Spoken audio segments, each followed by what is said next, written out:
Hozir Ravon karvondagi hamkasblarimiz bilan treylerga mashina ortayotgandik. Mana bu samosyolga ko'zim tushib qoldi. 6 mostlik samosyol, tigachi 3 most bo'lsa, umumiy 9 most ekan. Har doimgidek resorlik mana qo'shaloq balon, beskamerli balonli. Bu tarafdagi 3 ta mosti yakka balon, shiroki litiga podushkali qilingan mana. Menimcha Xitoydan podzakaz qildirib, mashina qilib chiqartirishgan, ko'tariladigan qilib, bu yoqda ham silindrlari bor ekan. Bunda bitta o'rtada, ikkita yonida bu mashina ag'darilmasiga ancha yaxshi foyda beradi. Lekin bir tarafini hisobga olishmabdi. Hozir bizda 6 mostlik tigashlarga ham 44 tonna, 10 mostlik, 12 mostlik tigashlarga ham 44 tonna poложение, undan ortiq orta olmaysizlar. Qachonki sizlar orta olasizlar, bir martalik space ruxsatnoma olasizlar. Unda ham bir manzildan ikkinchi manzilga yetkazib olguncha 1 oylik, 2 oylik, 5-6 oylik, 1 yillik razрешение berilmaydi.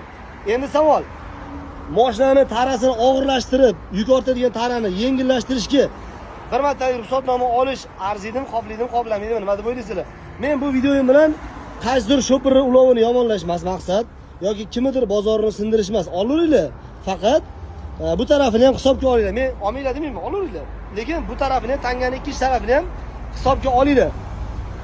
Mana shu ko'rib turgan tanalilarga endi 9 mostga endi bilmadim, nechta o'rnagacha razрешение beradi bir martalik.